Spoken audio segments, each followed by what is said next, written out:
Welcome back to my channel. My name's Claire and you are watching another episode of my cake chemistry series, the one where I talk all about the science behind baking and so much more. If you're enjoying these videos so far, please do remember to give them a thumbs up, subscribe to my channel and hit the notifications button so that you don't miss any of the latest updates from me. Now today we are going to be doing some baking again, since you guys seem to like this style of video, and I'm going to be making one of my favourite things ever, chocolate brownies. Oh, I love them. I'm a massive chocoholic, and the reason I love brownies so much is because they're always so like dense and fudgy and gooey and chocolatey. I'd much rather have a chocolate brownie over a slice of chocolate cake. That's just me. We're not just going to be making any brownies though. I'm going to be doing bourbon biscuit brownies just to, you know, spice it up a little bit.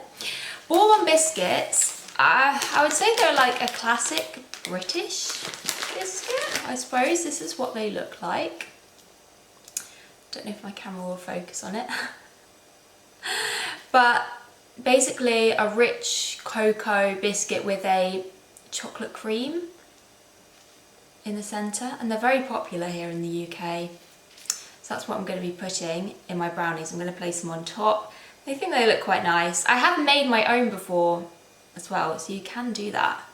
But we're not doing that today because we're making the brownies. That can be for another video.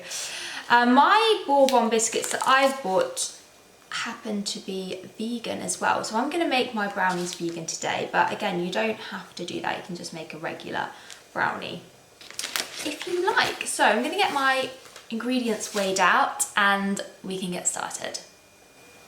Now for your dry ingredients, you are going to need plain flour or all-purpose flour, caster sugar, cocoa powder, baking powder. I've also added a little bit of bicarbonate of soda and salt. Salt is really important because it helps you bring out the chocolate flavour and it just really enhances everything. Don't worry, your brownies won't taste at all salty because it is a very small amount, but it will take them to the next level, I promise.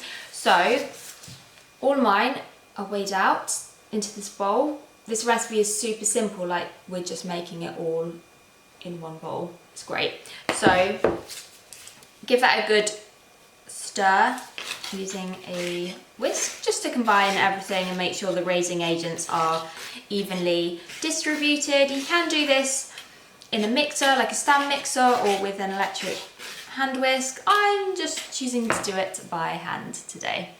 And for the wet ingredients, first, buttermilk. This is vegan buttermilk I've made with soy milk. If you want to know how to make your own buttermilk, go and check out the other video I did on this, which I will link below. Very, very simple.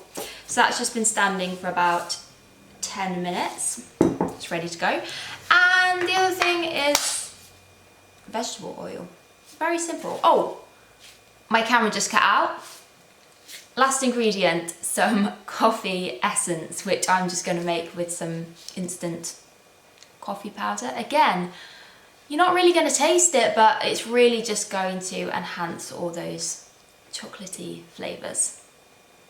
For my baking tin, I am using this huge 12-inch square one. I'm not going to fill the whole thing, but I'm filling quite a lot of it. I'm actually scaling my recipe up because I want to make a lot of brownies, but maybe I'll put my original recipe in the description below for those of you who don't want to make as many, and I'll also write up the full instructions, ingredient quantities on my blog, which again you will find in the description below. This tin, by the way, is amazing. I've had it for about 7 years now. It's from the Allen Silverwood bakeware range, which is really good quality stuff, and the great thing about it is that you can change the size of the tin with these dividers, and you can buy extra ones of those, so you can make like really small mini square cakes, make big cakes.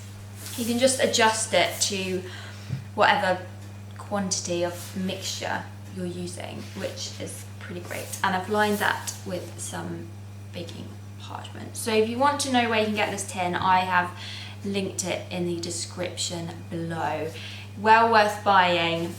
Good quality bakeware is always going to be a great investment because it will last you a lifetime. Okay, so I think we're ready to go. Preheated my oven to 170 degrees centigrade, 170, 180. It's like gas mark 3/4. As I've said in some of my previous videos, I tend to bake things at a slightly lower temperature, but you do want to be careful not to go too low because that could really mess things up. So that's ready to go. Tin's ready, ingredients. Now it's a case of adding our wet ingredients to our dry ingredients, giving it a good stir, not over mixing, but mixing it enough so that there are no more big lumps.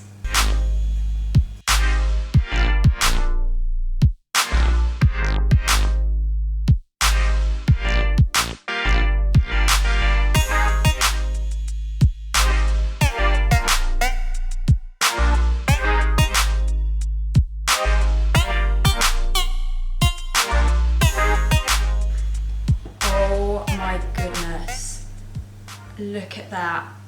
Oh, nice and thick and chocolatey. No more traces of unmixed flour or lumps. So now all we need to do is pour this into our baking tin, and then I'm going to nicely arrange my bourbon biscuits on top.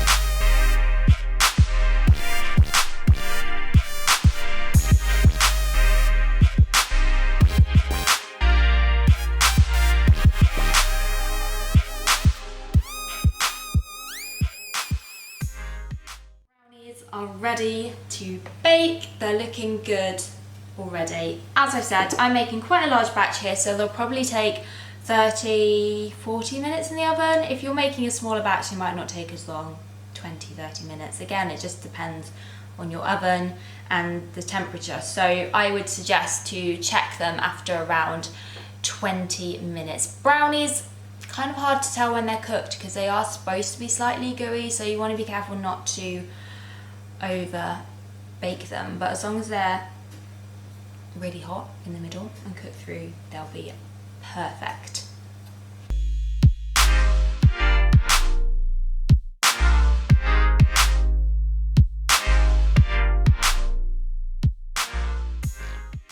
Brownies are finally baked.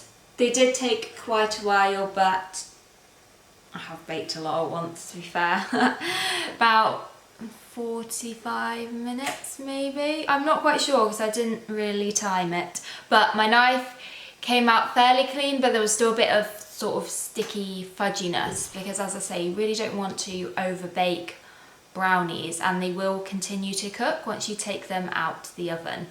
These did rise a lot more than I thought, but it will sink back down slightly because brownies are generally quite dense. So I'm going to leave these to cool completely. I might even pop them in the fridge for a little bit because that will just be so much easier to slice, if you can wait that long, of course. Full recipe and method will be linked in the description below, so make sure you go and check it out. And of course, if you have a go at making these yourself, please do tag me in your photos over on Instagram at Claire Elizabeth Creates. Thank you so much for watching this video. I really hoped you enjoyed it, and let me know what you'd like me to bake next. See you next time, guys. Bye.